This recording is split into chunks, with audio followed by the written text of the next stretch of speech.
Uyimizda shunday sukunat bor ediki, hatto nafasim og'zimga eshitilardi. Odatda bolalarimning qichuvi, erimning yotali, qaynonamning gudranishi bilan tolib-toshib turadigan bu katta hovli endi huvillab qolgandi. Erim Rossiyada. Ancha bo'ldi. Har kuni telefonlashib gaplashib turamiz, har kuni bir xil gap. Ishlaring yaxshimi? O'zingni ehtiyot qil. Bolalar yaxshimi? U bilan ham uzoqlashib ketgandekmiz go'yo. Soxinch deganlari avvaliga olovga o'xshab yuragingni kuydirar ekan. Keyin asta-sekin sovuq kulga aylanib qolar ekan. Bolalarimni qaynonam olib Toshkentga, opasinikiga to'yga ketganlariga ham bir hafta bo'ldi. Qaynotangiz yolg'iz qolmasin, kelin, siz qoling. Bir haftada qaytamiz degandilar. Shunday qilib men va qaynotam bu katta huvillagan hovlida yolg'iz qoldik. Qaynotam odamovi, kamgap inson. Bolasi uzoqda, xotiniyu nevaralari mehmonda, u kishi uchun ham oson emasligini bilardim. Ko'pincha ayvonda eski karavotda xayol surib o'tiradilar. Men o'z ishim bilan doim ovoraman, sigir so'haman, ovqat qilaman, uylarni yig'ishtiraman. Biz deyarli gaplashmasdik. Faqat zarurat yuzasidan, ota choy ichasizmi, kelin, tuz bormi? Faqat shunga o'xshash so'zlar edi. Oradagi sukunat ba'zan menga og'ir yuk bo'lib tuyulardi. Kechqurunlari bu sukunat yanada avjiga chiqardi. Hovliga tun chokib, chiroqlar yoqilganda, men o'z xonamda, u kishi o'z xonasida qamalib o'tirardik. Ba'zan u kishini u yoqdan bu yoqqa yurgani eshitilardi. Men esa derazadan osmonga, yulduzlarga qarab o'tirardim. Xayolimda erim. U hozir nima qilayotgan ekan? Sovqotmayaptimikan? Meni oylarmikan? Ammo bu oylar ham endi avvalgidek yuragimni junbushga keltirmasdi. Xuddi eski yod bo'lib ketgan she'rni takrorlayotgandek edim. Bir kuni kechqurun yomg'ir quya boshladi. Bahor yomg'iri, uyimiz tomiga urilayotgan tomchilar sukunatni biroz bo'lsa-da buzardi. Bir kuni elektr o'chib qoldi. Butun hovlini zimziyo qorong'ulik bosdi. Telefonimning chirog'ini yoqib sham izlay boshladim. Oshxonadan bir dona sham topib yoqdim va qaynotamning xonasiga moraladim. U kishi deraza oldida tashqariga tikilib o'tirgan ekanlar. Ota chiroq ochdi. Sham olib keldim, dedim. U kishi sekin qaradi. Sham yorug'ida yuzlaridagi ajinlar yanada chuqurlashib bortib ko'rindi. Uning ko'zlarida chuqur bir charchoq, alam bor edi. Ha, kelin, rahmat. Shu yerga qo'ya qoling, dedilar past ovozda. Shamni stol ustiga qo'ydim. Xonadan chiqib ketmoqchi edim, lekin u kishining ovozi to'xtatdi. O'tiring, kelin. Bir ozim zerikdim. Bu taklifni kutmagandim. Ikkilanib eshik oldidagi kursiga o'tirdim. Ortada sham alangasi bizni bir-birimizdan ajratib turardi. Uzoq jim qoldik. Yomg'irning shovullashidan boshqa ovoz yo'q edi. Bolam bilan gaplashdingizmi? Nihoyat so'radilar. Ha, kecha gaplashdim. Yaxshi yuribdikan, dedim odatdagidek. Yana sukunat. Keyin u kishi kutilmaganda chuqur xo'rsindilar.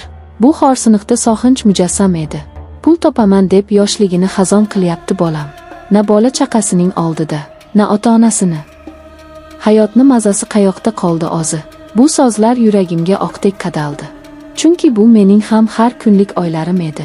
Erimning topgan puli rozxorga, imoratga ketardi. Ammo bizning o'tayotgan umrimizchi? Mening ayollik baxtim, uning yoshligichi?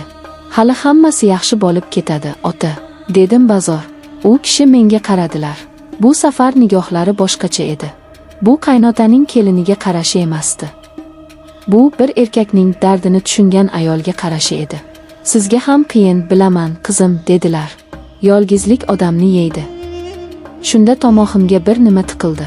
Ko'zlarimdan yosh qalqidi. Yig'lab yubormaslik uchun labimni qattiq tishladim. Men bu uyda bir xizmatkor, bir kelin edim. Hech kim mendan senga ham qiyinmi deb so'ramasdi. Hamma meni kuchli deb o'ylardi. Ammo men charchagandim. Bilmadim, deya pichirladim. Shu payt u kishi o'rnidan turib yonimga keldilar.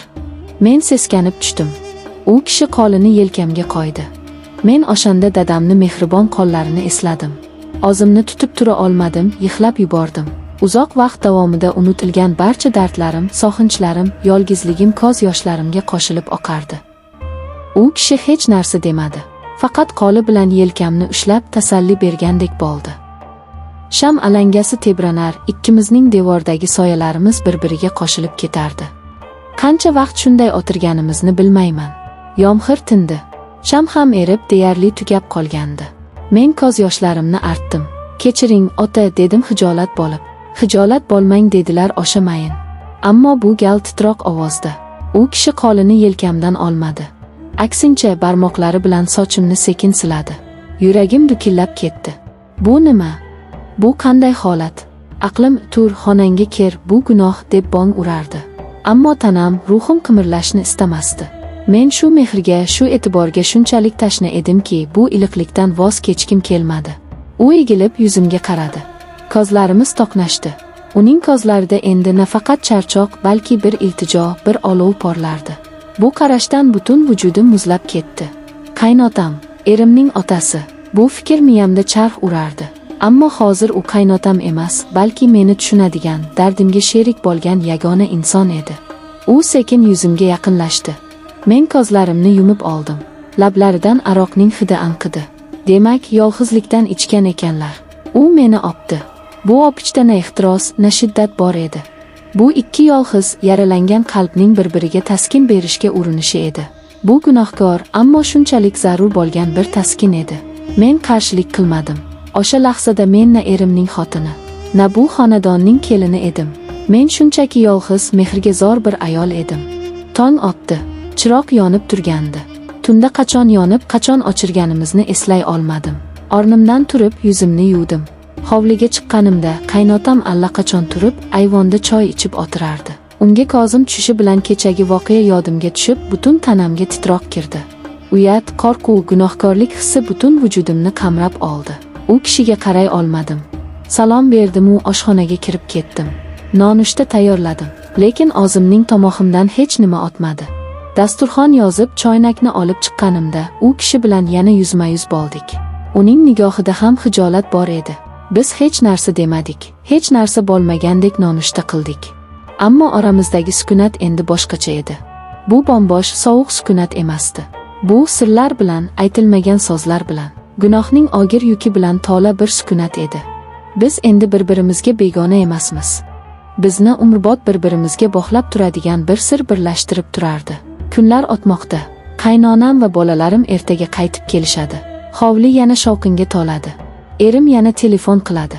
Hayot o'z iziga tushib ketgandek bo'ladi. Ammo men bilaman, hech narsa endi avvalgidek bo'lmaydi. Bu hovlining devorlari, bu ayvon, bu xonalar hammasi mening gunohimga guvoh. Men har kuni qaynotamga duch kelaman. Biz bir-birimizga qisqagina qarab qo'yamiz. Uning nigohida men o'zimning aksimni, o'zimning sirimni ko'raman.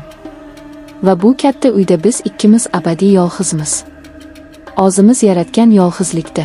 Bu yolg'izlikning nomi yo'q. Ta'rifi yo'q.